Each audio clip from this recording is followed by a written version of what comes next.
Amables televidentes, muy buenas noches. Bienvenidos a Noticias Cámara de Representantes, el espacio que semanalmente les entrega toda la información legislativa. Hoy me acompaña Liz Osorio. Liz, muy buenas noches. Carlos, muy buenas noches y un saludo especial a todos nuestros televidentes. La noticia política de la semana gira alrededor de la consulta popular. La iniciativa ya está en el Congreso. Así es, Liz, y todo parece indicar que la decisión se tomará la próxima semana en esta corporación.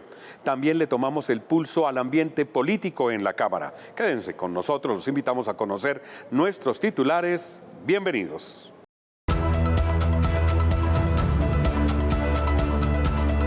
Representantes opinan sobre el anuncio del Senado para debatir y votar la consulta popular la próxima semana. La Cámara aprobó una modificación al FOMPET para asegurar la cobertura completa del pasivo pensional territorial. En plenaria se denunció la grave precariedad que enfrentan los cuerpos de bomberos en el país por deudas del Estado que superan 600.000 millones de pesos. Toda la información legislativa aquí en Noticias Cámara de Representantes. La próxima semana el Senado inicia la discusión del proyecto que autoriza la consulta popular propuesta por el gobierno. El debate se centrará en los alcances, objetivos y viabilidad de este mecanismo de participación ciudadana. Así está el ambiente. La erradicación de la consulta popular sobre la reforma laboral desató un nuevo pulso en el Congreso. Esta responsabilidad que tienen los senadores es de abrirle las puertas al pueblo para que pueda participar de esta consulta, o por el contrario, de una vez por todas negar el debate, tanto popular en cabeza de la gente como en el Congreso, como ya lo hizo con la reforma.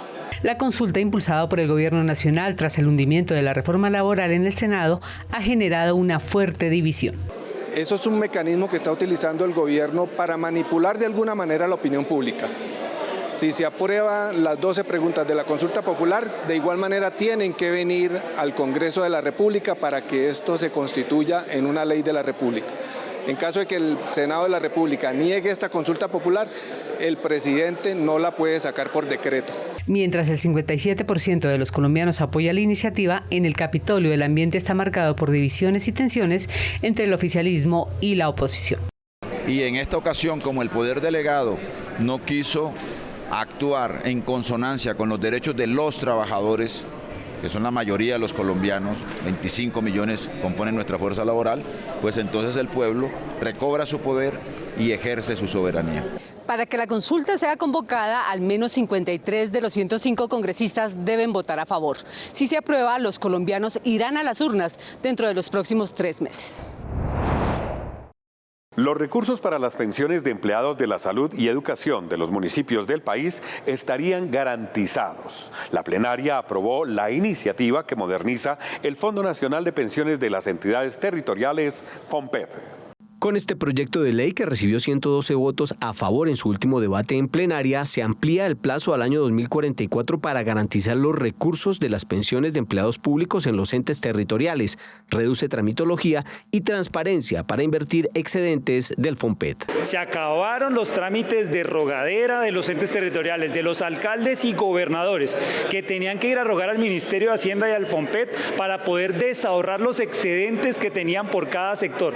Aquí va a haber un poco de mayor eficiencia y transparencia en el uso de los recursos públicos y va a permitir que los más de 1.100 alcaldes de Colombia y los 32 gobernadores podamos hacer inversión social. La iniciativa crea un sistema para consultar en tiempo real el estado del pasivo pensional, el cubrimiento, el rendimiento y fuentes de financiación. Vamos a hacer más transparente el sistema. Hoy los recursos los recauda la nación, los giran los entes territoriales, pero no hay claridad de cuáles son los rendimientos que generan, cómo se manejan. Hoy se crea una junta para que haya mayor vigilancia. Sin embargo, hubo reparos a la iniciativa, ya que el Ministerio de Hacienda no apoyó el proyecto por generar gastos adicionales para el Estado sin proponer fuentes de financiación. Hay recursos que están amparados constitucionalmente para el pago de las pensiones y por un artilugio legal se dice que falsamente que hay unos excedentes de recursos para poderlos destinar a inversión. Pese a estas observaciones, el proyecto se aprobó y espera una conciliación para pasar a sanción presidencial. A control político serían citados el ministro de Hacienda y el presidente de Ecopetrol por la millonaria deuda que tendría pendiente la empresa con la DIAN por concepto de IVA a las importaciones de gasolina y ACPM. Para la DIAN, de los 9.4 billones de pesos adeudados, 6.3 billones corresponden a Ecopetrol y 1 billón son de Reficar por intereses del cobro del IVA al importar gasolina y ACPM. Para los representantes esto generaría desequilibrio económico. Como está la norma hoy, como está la legislatura hoy, la DIAN está en lo correcto. Sin embargo, vamos a citar al director de la DIAN y vamos a citar al presidente de Ecopetrol a ver cómo concertamos estas dos fuerzas para poder flexibilizar y que no haya un golpe tan duro, no solo a Ecopetrol, sino a la economía del país. Por su parte, la baja en las utilidades en Ecopetrol ha mermado las arcas económicamente. Bueno, lo primero es que las utilidades en el primer trimestre del año 2025 cayeron en Ecopetrol a 4 billones de pesos frente al 2023. Lo segundo es que la DIAN le va a reclamar el pago por concepto de IVA a Ecopetrol y estamos hablando de aproximadamente 9.4 billones de pesos. Sin duda, esta cifra pondría en un riesgo más profundo en materia económica a la empresa más importante de todos los colombianos. O sea, estaríamos llevándonos prácticamente con impuestos los ingresos que le genera Ecopetrol al Estado colombiano. Pero esto es un conflicto además que se genera una pelea jurídica que no le conviene al gobierno ni a Ecopetrol y mucho menos a todos los colombianos que necesitamos defender y proteger la principal empresa pública que tenemos en Colombia. Sin embargo, Ecopetrol ha dicho que desde enero ha girado sus obligaciones. La ministra de Agricultura, Marta Carvajalino, dio cuentas en la Comisión Quinta sobre el recorte presupuestal a Agrosavia, la Corporación de Investigación Agropecuaria. Los representantes consideran que se puso en riesgo el fortalecimiento del campo. Para la vigencia de este año, el presupuesto de la corporación sufrió un recorte de 82.571 millones de pesos, el 27,5% respecto del año anterior, pasando de 299.325 millones de pesos en el 2024 a 216.754 millones de pesos en el 2025. Ha tenido un recorte presupuestal del año 2024 al año 2025, lo cual le ha generado unas grandes dificultades porque ha tenido que ir despidiendo personal y el personal de Agrosavia tiene un patrimonio muy importante y es la formación. Para los representantes, el recorte generó un impacto negativo en la investigación para el desarrollo rural y la pérdida de empleos. Según la ministra, el recorte obedeció al ajuste presupuestal del gobierno nacional, por lo que no habrá más reducciones. Tenemos un reto que le hemos propuesto a los trabajadores y a la gerencia de la corporación y es conseguir recursos que permitan hacer sostenible la gestión de la investigación en Agrosavia. Le hacemos un llamado respetuoso de atención a la ministra de Agricultura para que su oferta institucional esté plenamente identificada y por supuesto enfocada a fortalecer el agro, a fortalecer la ruralidad y por supuesto el campesinado de los colombianos. Hoy estamos generando cerca del 26% de recursos adicionales por la gestión que estamos desarrollando. Es decir, somos empáticos con la situación presupuestal, sabemos y podemos formular proyectos y estamos generando esos recursos, pero no debemos descargar la responsabilidad de que el bien público se genera con recursos públicos. El 95% del presupuesto de Agrosavia proviene del Estado, por lo que la diferencia se obtiene de privados, entes territoriales y el trabajo realizado en innovación e investigación en torno a la ciencia y la tecnología. La ministra le solicitó a la entidad incrementar los proyectos para generar mayores recursos. Un paso firme contra la impunidad.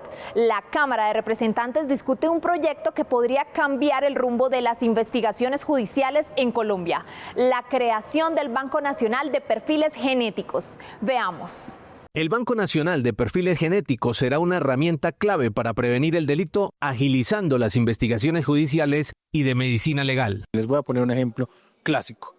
El señor Garavito, una persona que asesinó, violó a muchísimos niños, no solo en este país, ni siquiera pudo ser, cuando a él lo atraparon, ni siquiera fue por una violación, fue por otro tema, que luego empezaron a atar todo lo que había ocurrido y todo el trasegar de este señor. Si nosotros desde el primer delito que él cometió, por ejemplo, un hurto, unas lesiones personales, ya hubiéramos tenido su perfil genético, al primer niño que violó, con ese perfil genético inmediatamente hubiéramos sabido quién es. Este banco garantizará la cadena de custodia de la prueba y la rigurosidad en el proceso de la investigación para mayor celeridad de los resultados. Ahí queda clarísimo quién fue la persona que lo cometió a través del ADN y por lo tanto no solamente va a permitir las capturas, va a permitir también las condenas, sino también que haya una justicia pronta, cierta y por supuesto que haya menos personas privadas de la libertad por crímenes que no cometieron. De aprobarse, esta iniciativa será una herramienta poderosa en la lucha contra el crimen y sobre todo una garantía para las víctimas. El banco de perfiles genéticos será un instrumento fundamental para evitar la impunidad en el país. Por poner un ejemplo, en delitos de violencia sexual, cerca del 97% de los casos no registran avance y tan solo el 1% tienen fallos condenatorios. Con esta herramienta, el país avanzará en una justicia transparente, eficiente y basada en la evidencia científica. En diálogo con el presidente de la Cámara, el gobernador de Boyacá, Carlos Amaya, destacó el apoyo de la corporación a los proyectos económicos que benefician las regiones. Esto permite la autonomía de las regiones para que los recursos sean mejor aprovechados. Esto es, Jaime Raúl responde. Hoy con el gobernador de Boyacá hablamos de descentralización en Jaime Raúl responde. Bueno, hoy en Jaime Raúl Responde vamos a cambiar el formato de lo que siempre ha sido esta sección en el noticiero de la Cámara, en donde la gente sale a preguntarle al presidente de la corporación qué hemos hecho por el país.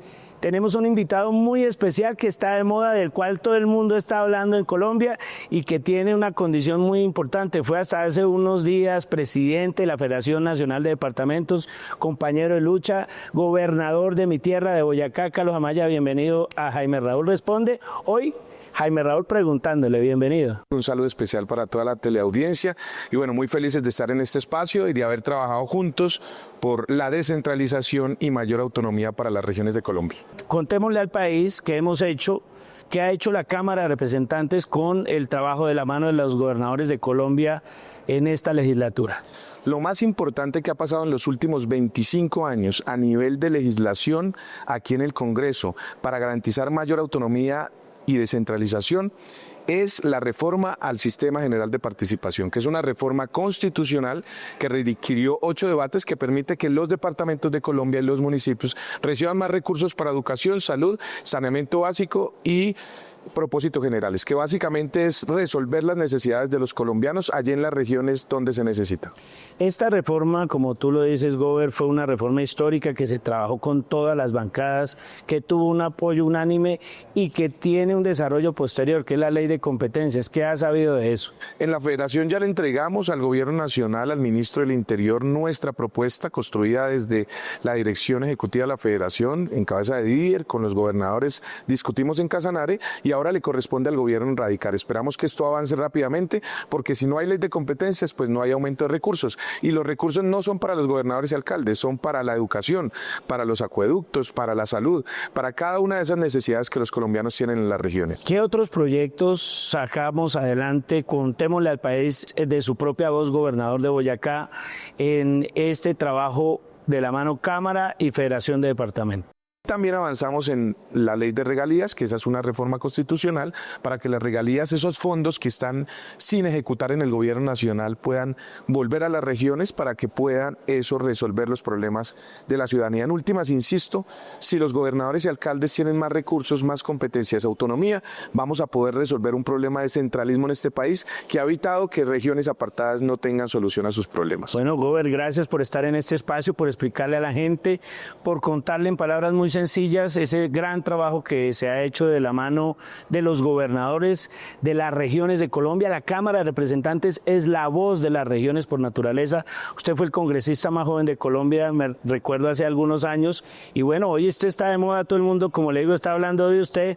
Esperemos las decisiones que se toman. Mientras tanto, seguimos trabajando juntos para sacar adelante a nuestro país. Gracias, Gober. Indistintamente la decisión que tome, aquí hay un país que puede salir adelante tendiendo puentes, reconciliándonos. Hoy los gobernadores que vinimos unidos aquí a la Cámara lo demostramos, indistintamente de los colores políticos. Hay un país que requiere soluciones y gracias a usted, presidente, a los congresistas, a los representantes y senadores, lo estamos logrando juntos. Gracias, gobernador. Gracias, presidente. Estas son otras noticias en la Cámara de Representantes. El Fondo de Estabilización de Precios del Arroz es una propuesta que pretende proteger a los productores frente a las caídas del mercado y garantizar precios justos en el campo colombiano. Consideramos en los acuerdos este proyecto que era necesario para que el gobierno estableciera un fondo de estabilización de precios del arroz que lograra controlar en este tiempo de crisis, de dificultades, el asegurar una comercialización con un precio justo. El representante Andrés Felipe Jiménez, en compañía de otros congresistas, instaló la Comisión Accidental Minera, que busca unificar criterios con académicos, sociedad civil y voceros del sector para construir reformas que fortalezcan el sector minero del país. No hay una diferenciación en lo que es la criminalización en la minería y la ilegalidad. Con criminalización nos referimos a la explotación que hacen los diferentes grupos al margen de la ley y la ilegalidad que lastimosamente son los mineros ancestrales y los pequeños mineros que son perseguidos.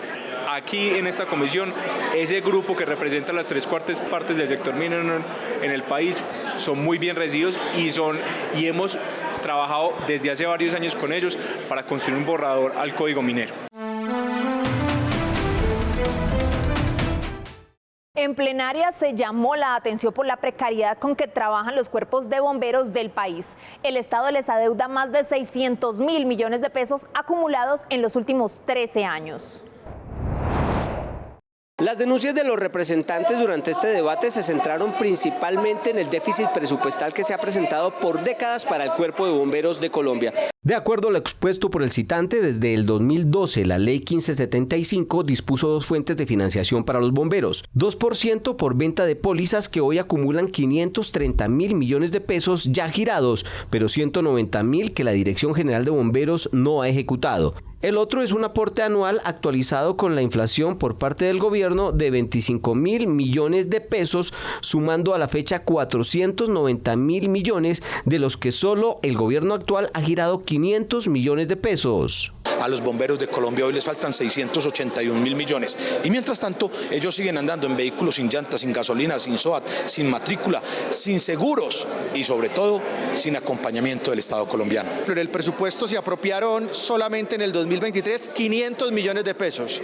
La gente dirá, esos son muchos millones, pero cuando usted va y mira para cuántos trajes alcanza eso, solamente para 50 trajes especiales de protección de 20.000 bomberos que tiene el país. Los bomberos hicieron un llamado para que se cumpla con una deuda histórica que tiene el Estado con estos hombres y mujeres que prestan un servicio público esencial con precariedad. Pero creo que eso no puede seguir siendo así porque no podemos jugar con la suerte, obviamente, que hemos tenido nosotros para afrontar estas emergencias. Se tiene que crear políticas públicas realmente que sean efectivas para poder fortalecer los bomberos del país de manera integral.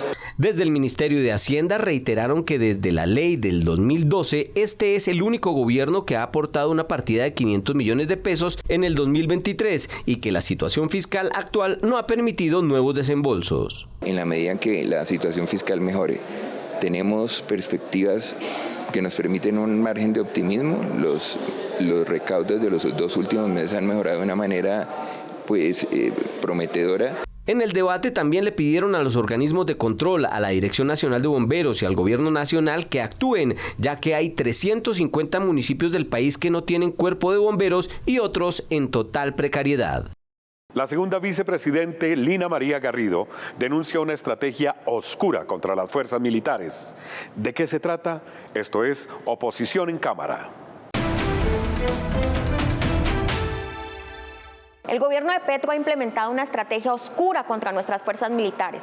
En el marco del llamado Plan Pistola, más de 30 policías y soldados fueron asesinados.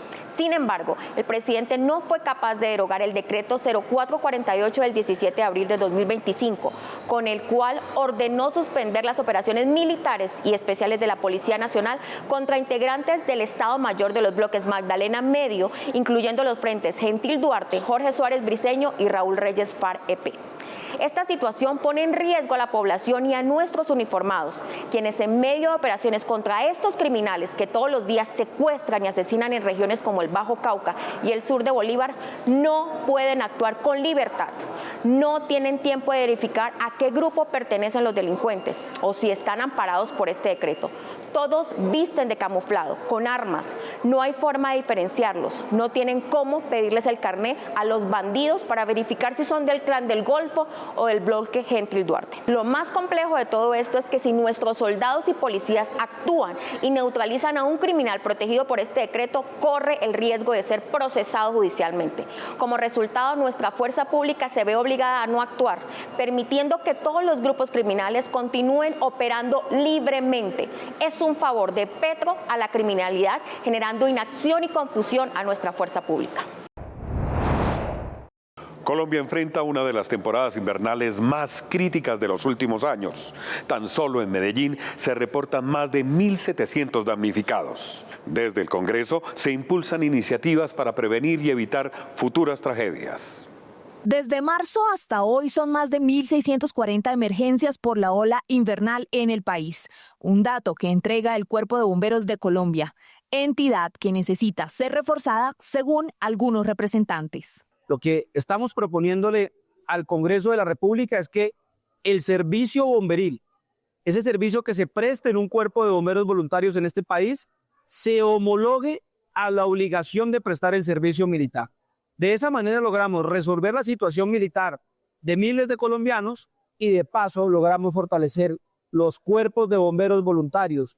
Además de Antioquia, los departamentos de Cundinamarca, Huila y Santander reportan miles de damnificados, para quienes hay una propuesta de mayor protección y atención. Es un proyecto de ley para beneficiar a personas afectadas que son desplazadas forzosamente por asuntos relacionados con el clima. Y las personas que son afectadas por estos desastres muchas veces no son atendidas después y se les garantice derechos mínimos como la vivienda, por ejemplo. Las carreteras del país también reciben el impacto de la ola invernal, otro tema que necesita urgente intervención. Este proyecto del Pacto Bicentenario tiene varias vías, es un COMPES que tiene unos recursos destinados específicamente para que pueda construirse, por ejemplo, la vía que conecta Bucaramanga con Bogotá, que es la única vía de las principales ciudades capitales que no tiene ningún tramo en doble calzada. Según reportes del IDEAM, en mayo las lluvias se intensificarán. Indignación y rechazo por el caso de abuso sexual a varios menores en un hogar infantil del ICBF en Bogotá. A través de sus redes sociales, los representantes exigieron al bienestar familiar garantías en el cuidado de los niños. Bienvenidos a Cámara Digital. La consternación por este caso denunciado por los mismos padres de familia llegó a la red de los representantes. El representante de Antioquia, Luis Miguel López, se pronunció en su cuenta de X, abro comillas, no hay palabras para describir la indignación y el dolor frente a este caso. 12 niños abusados en un jardín del ICBF en Bogotá, los niños son los más vulnerables. Protegerlos es un deber moral. Exigimos justicia ejemplar para el agresor. Revisión urgente de los protocolos y acompañamiento integral a las víctimas. Hashtag con los niños no. Por su parte, la representante Erika Sánchez expresó su indignación por este caso. Abro comillas, celebro la captura de Freddy Arley Castellanos, presunto abusador de al menos 12 niños en un jardín infantil de Bogotá. El país está conmocionado. Esto no es solo un crimen atroz, es una tragedia nacional que evidencia el abandono institucional. ¿Dónde estaba el ICBF? ¿Quién vigilaba este jardín? La infancia merece cuidado, no negligencia. Exijo todo el peso de la ley y respuestas urgentes del Estado. Por último, el representante liberal Julián Peinado expresó, abro comillas, un país que permite que violen a sus niños no actúa con firmeza. Es un país que ha renunciado a su dignidad. Hoy lo digo con toda la fuerza de mi voz y mi conciencia. Cadena perpetua o castración para violadores de niños, niñas y adolescentes. No podemos seguir tratando con guantes de seda a quienes acaban con la inocencia de un niño. Sin excepción, todos los representantes pidieron acciones inmediatas para castigar al agresor y mayor rigurosidad del bienestar familiar en la selección de su personal. Debido a la falta de protocolos y capacitación de funcionarios, muchas mujeres víctimas de violencia son revictimizadas al momento de ser atendidas en las entidades de protección. En Mujeres con todas las de la ley, les contamos qué hace la Cámara para garantizar una intervención adecuada.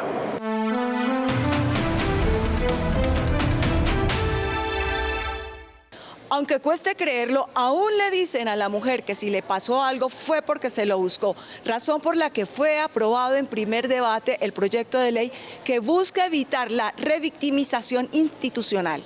Logramos en Comisión Séptima la aprobación de un proyecto de ley que se llama Ley de Atención sin Revictimización, un proyecto que exige la capacitación. Hay estudios que nos dicen que los servidores públicos tienen creencias machistas como que las mujeres no deberían dedicarse a la política, como que las mujeres si salen en minifaldas están buscando que las violen, como que si la mujer pone bravo al marido, pues entonces se tiene que atener a las consecuencias. Eso lo piensan fiscales, lo piensan médicos en hospitales públicos, lo piensan jueces de la República, lo piensan policías. Como se piensa, se actúa. Por eso el proyecto de ley busca formar a servidores y contratistas que atienden casos de violencia basada en género. La idea es que estas mujeres que hacen sus respectivas denuncias no sigan siendo revictimizadas cuando van a pedir alguna atención o alguna colaboración por parte no solamente de jueces, sino policías, servicio de salud y demás. Se trata de educar para prevenir la revictimización, proyecto que pasa a plenaria para su segundo debate. En la Feria Internacional del Libro, varios congresistas presentaron sus trabajos literarios. Historias de vida recogidas como resultado del trabajo político y experiencias de la actividad legislativa fueron algunos de los temas que trataron los representantes. Berracas y Transformadoras es una obra que recoge 20 relatos de mujeres que inspiraron a la representante Olga Lucía Velázquez a contar sus historias. No hay límites para las mujeres, los límites se los pone tu mente, así que adelante a crecer, a romper los límites y a seguir creciendo entre nosotras, a ser solidarias, a confiar entre nosotras mismas y a generar transformaciones que el país lo necesita. Y desde diferentes orillas políticas, 5 representantes reflexionaron sobre el arte de legislar. Es un esfuerzo conjunto, curiosamente, en quienes siempre hemos estado en orillas distintas. Estuvo José Jaime Uzcategui del Centro Democrático, pero también estuvo Luis Alberto Albán del Partido Comunes, antiguo ADFAR, Alirio Uribe del Pacto Histórico, la doctora Julia Miranda del Centro Nuevo Liberalismo y quien habla de cambio radical. Entre los 5 decidimos redactar un texto contando nuestras experiencias, contando lo que vivimos a diario y explicando un poco la visión que tenemos del arte de legislar en Colombia. Entonces, plasmar esa experiencia en los proyectos de ley me resultó muy enriquecedor, documentar lo que yo he hecho en la vida y por eso mi capítulo se llama Legislar lo ambiental. También Margarita Velázquez, periodista de Noticias Cámara de Representantes, compartió varios de sus poemas incluidos en el libro Escalando Sueños. De esta manera llegamos al final de Noticias Cámara de Representantes. Les agradecemos su compañía y desde ya los esperamos la próxima semana.